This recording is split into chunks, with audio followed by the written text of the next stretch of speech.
This episode is brought to you by Progressive Insurance. Fiscally responsible, financial geniuses, monetary magicians. These are things people say about drivers who switch their car insurance to Progressive and save hundreds. Visit Progressive.com to see if you could save. Progressive Casualty Insurance Company and Affiliates. Potential savings will vary, not available in all states or situations. Last week was our first playoff game, and my plaque psoriasis was so itchy under all my gear. Sometimes just thinking about scratching could take me out of the moment. And then my doctor told me I could get clearer skin with a pill called Otezla. Otezla apremilast is a prescription medicine used to treat adult patients with plaque psoriasis for whom phototherapy or systemic therapy is appropriate. Otezla can help you get clearer skin after just 4 months. Okay, ready for the next game. Talking to my doctor about a pill was a total game changer. Don't use Otezla if you're allergic to it. Get medical help right away if you have trouble breathing or swallowing, swelling of the face, lips, tongue, throat, or arms. Severe diarrhea, nausea or vomiting, depression, suicidal thoughts, or weight loss can happen. Tell your doctor if any of these occur and if you have a history of depression or suicidal thoughts. Live in the moment. Ask your doctor about Otezla. Call 1-844-4-OTEZLA or visit Otezla.com for prescribing info about cost, and more.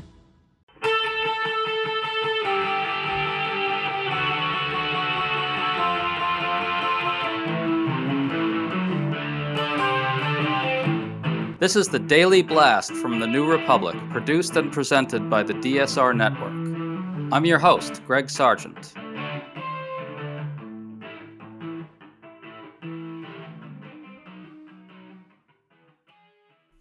President Trump's defense secretary, Pete Hegseth, is imploding again. New reporting shows he shared more highly sensitive data on a private Signal chat.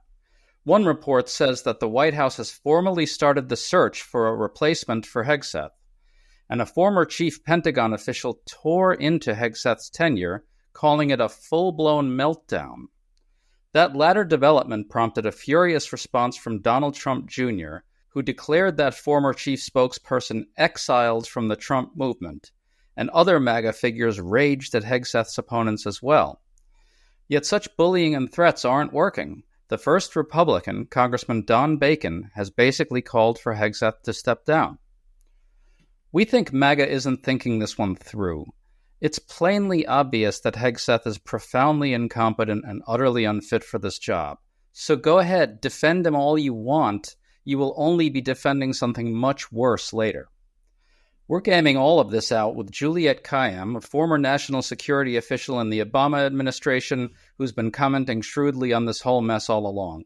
Juliette, thanks for coming back on. Thanks for having me. Okay, so the New York Times reports that Pete Hegseth shared details of coming strikes in Yemen in a private Signal chat that included his brother, personal lawyer, and wife. Trump propagandists have shrugged this off, claiming no classified data was shared. But in this case, the data included combat flight schedules and other similar data to what The Atlantic reported on recently. Juliette, can you take us through this new report and why it's so devastating to Hegseth?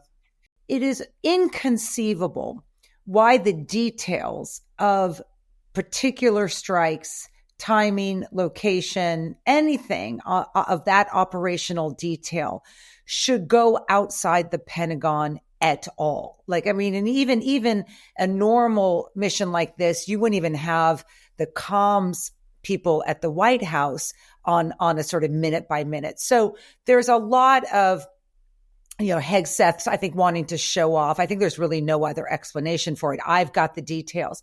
And remember where he gets these details from. He's getting them from the Joint Chiefs. These are the military heads who are of all the branches, who are obligated, of course, to get civilian approval. That's Pete Hegseth, the Secretary of Defense, of any operational deployment like this, which is against the Houthis. So the first round was crazy because they had added Jeff Goldberg, the editor-in-chief of The Atlantic, where I'm a contributing writer.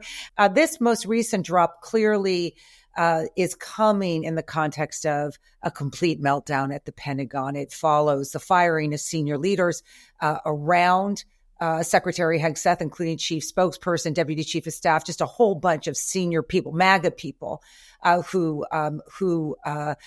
looks like they lost in what's an internal battle within the secretary's office.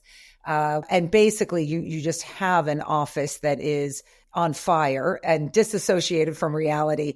And someone leaked or disclosed to the New York Times that there was a second set of signal conversations. So speaking of these purges at the Pentagon, John Ulyat, a former chief Pentagon spokesperson, just published a piece in Politico that was crushing for Hegseth. It went through all of his failures, including the first round of stories about sharing classified info on a signal chat, and then the absurd efforts to cover that one up. I want to highlight, though, a particular line from Ulyat's piece. It said this, quote, "There are very likely more shoes to drop in short order, with even bigger bombshell stories coming this week. Key Pentagon reporters have been telling sources privately," close quote.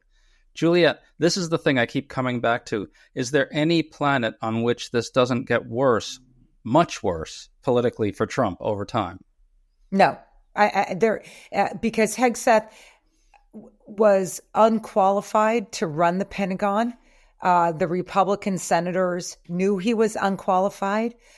His Fox News colleagues were leaking information before he was confirmed about how unqualified he was in terms of temperament, in terms of substance abuse, in terms of relationships with women, and nobody listened. I feel very strongly he needs to be out. Well, Donald Trump Jr. does not. Donald Trump Jr. erupted in fury over that op-ed from Ulyat. Trump Jr. said, "This guy is not America first. He's out to subvert my father's agenda. He's officially exiled from our movement." The thing is, John Ulyat is a staunch loyalist to Trump. His op-ed included all this absurd praise for Trump, as if packaging the truth about Hegseth with adulation of Trump might make it more likely that the audience of one would take it seriously. I guess we're finding that isn't enough, right, Juliet? Well, we don't know. There is some early reporting that they are looking for a replacement. The White House may now have a sense of what these shoes to drop are. And let's not forget one added piece, that the Pentagon essentially hates him. In other words, the Joint Chiefs and others are not huge fans. They can only purge. So the Trump White House can only purge so much. At some stage, you're going to run out of capacity. And I think Hegseth is not long for this world. Really? That's interesting. In other words, they can't just go in and get rid of all the people that oppose Hegseth, right? That's your point. I mean, you'd be really functionally gutting the place entirely because everybody hates him, right?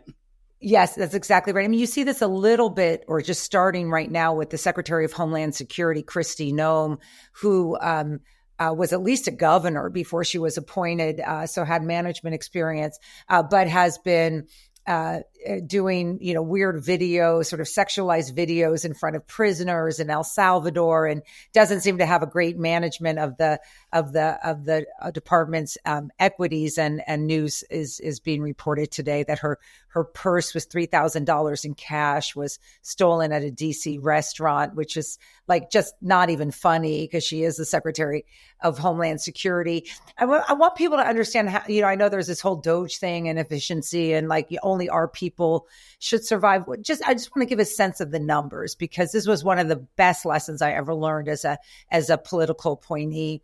When I went into one of the major departments, my cabinet secretary that I reported to said to me, you need to, in terms of engagement, listening, functionality, all the things that you want to do as a manager and a leader. She said, just remember there are 287,000 of them, talking about the career staff, and only 100 of us, right, in terms of political appointees. And that's a pretty accurate distribution at most of the agencies. You can only lose an agency that needs to function so much, and the Pentagon needs to function. Can I just say one piece of this? We talk about process and qualifications with Hegseth. It's also worth noting that his one military sort of program, sort of increased efforts against the Houthis is a failure. So it's like not even like he can say, well, I'm a tough guy and I'm bombing the Houthis and everything's ending. We've lost 6 major drones worth 30 million each. The passageway in the Suez is still dangerous. That effort that was discussed on Signal has not been successful. If you're looking to go green with your investments, the Green Century funds might be a good place to start. Founded in 1991, Green Century puts your money to work for the planet while helping you save for your future. Green Century provides a way for investors to align their investments with their values by keeping their money out of the most environmentally irresponsible industries, including coal, oil, gas, nuclear energy, tobacco, and weapons. Green Century takes on global corporations and convinces them to adopt policies and accountability on issues that improve our lives and protect the environment. Green Century is owned by environmental and public health nonprofits. The owners are advocates who have championed changes to create more recycling and less waste, cleaner air, and renewable energy. To find out more, visit greencentury.com. Happy Earth Day from Green Century. It's funny you say that because Donald Trump himself defended Hegseth today by claiming it was all going just fine. I want to bring up one other thing, though. In addition to Donald Trump Jr., other MAGA figures have weighed in on behalf of Hegseth as well. Charlie Kirk tried to blame criticism of Hegseth on neocons and the woke. Here's a quote from him, quote, "The warrior ethos is ascendant. Pete Hegseth stands in the way of the neocons and the woke," close quote. MAGA really thinks Hegseth is their guy, and I think what they really mean by this is that Hegseth is the guy who's going to turn the Pentagon into a force for MAGA imperialism in the world. Can you talk about this idea of a warrior ethos? It's kind of a deeply sick concept that they've got when you consider it in the context of the threats to Greenland, and the threats to annex Canada and so forth. They really think that they've got the guy who's going to do this stuff if Trump orders it, right?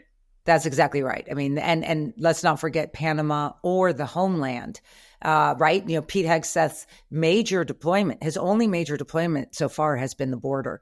And last week, we lost 3 service members in a traffic fatality, but those things happen at deployments, and it's barely. I don't even know if Hegseth has mentioned it, but that's what happens, right? When you deploy lots of people for missions that are that they ought not to be in. So this warrior ethos is very tied to the anti-DEI, sort of effeminate, trans, ethnic. Purge that they have started in a variety of ways of the major leaders that Hegseth has gotten rid of at the Pentagon. 50% of them are women. Anyone who knows the Pentagon knows that we probably have about still like 5% or 6% of senior leadership being women. So it's disproportionately hitting women. So this is hitting specifically in terms of the makeup of who's in the room. And then that aligns with a sense that is inconsistent with what Trump promised MAGA, but they just follow him wherever he goes, which is that America is too overextended. What Hegseth wants, and just to describe what the warrior ethic is he does not want an equal fight. He wants to use our military mission to punch down.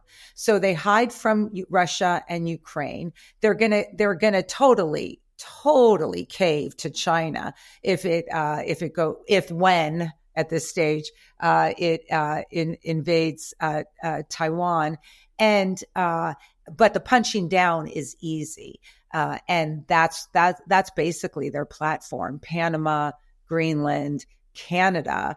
It's like who's even thinking of them as military equals? Yeah, I mean, Juliet, I think if I read you correctly, you're saying that this supposedly hyper-masculine, super tough warrior ethos of Pete Hegseth is really all about winking and nodding at the world's other bullies and strong men and letting them do whatever the hell they want in their spheres of influence. And the warrior ethos and the MAGA strength comes in the form of MAGA imperialism over the weak in our sphere of influence. That's exactly right. This is not spheres of influence that you might imagine. How are we going to maneuver this post-Cold War era with the rise of China, Russia still being relevant, if only because it's making itself relevant in Ukraine, and the United States. You're not seeing any discussion or attempt by the United States to manage its spheres of influence, which would, of course, be Europe and other democracies, and instead view its influence and how it's able to either acquire new lands or punch and criticize those who would be good allies in these spheres of influence. So it's isolating us, of course, and making us no stronger, and just as sort of a waste of time. I just feel like it is hard to piss off the Canadians, and we've managed to do it. If you think this doesn't matter, I would like to share with you the data on other countries and their citizens willing to come to the United States. It's plummeting fast. This is just one data point that people like me follow. Tourism industry is 10% of America's GDP. This is going to hurt. But if you're outside this country and you're thinking, "Oh, that would be a fun place to visit," last year, you're not thinking that anymore. I think that's absolutely right, but they would count that as a win because that's who they are. Congressman Don Bacon, Republican, basically came out and called for Hegseth to be removed, calling the news of the new unsecured chat totally unacceptable. Bacon added, I wouldn't tolerate it if I was in charge. That's right. And Bacon has been incredibly realistic and also a voice for Republicans who might not want to be part of the insanity. But we need a senator to budge, and we need more than one. A number of them express reservations in the language of wimpiness, but went along and voted for him. And we'll see if there's any movement. McConnell did not vote for him, but like, for example, Susan Collins did. Well, I think you're going to start seeing more Republicans break when this madness gets worse. I just want to close out with what I think is a dilemma for MAGA. So you've got Don Jr., you've got Charlie Kirk, you've got MAGA essentially telling MAGA Nation that if you give in on Hegseth, you're letting the enemy win, meaning you and me and liberals and people who care about competent governance, right? And so that makes it harder for Trump to pull the plug on Hegseth. Yet at the same time, this guy is so catastrophically, monumentally, ridiculously incompetent that we're going to just have more and more stories making the whole thing look even more ridiculous over time, wheels really coming off. How do they get out of that? They can't pull the plug without being seen as capitulating to the enemy. Yes, the only way this works without everyone looking like a hypocrite is if Hegseth resigns on his own. I don't know what conversations are going on in that regard. He's been pretty stubborn. Hegseth is surely aware of what other shoes are going to drop and whether he wants to get ahead of them. We know Hegseth's history with alcoholism, with sexual harassment. We know his messy family life. We know he has no control of the Pentagon. And I just raise those things just to say, I have no idea what the shoe is, but I have no doubt that there's lots of them. And they don't even have the routine available to them of saying that he's going to resign because he's become a distraction and blaming that on the liberal media, which has sort of been a common go-to for Republicans for a long time, because they've defined anything like that as capitulation to the enemy. And so they don't even have that option. Juliette Kayyem, thank you so much for coming on with us. Good discussion. Thank you so much. Maybe one more time at his resignation. Sounds like a plan. You've been listening to The Daily Blast with me, your host, Greg Sargent. The Daily Blast is a New Republic podcast and is produced by Riley Fessler and the DSR Network.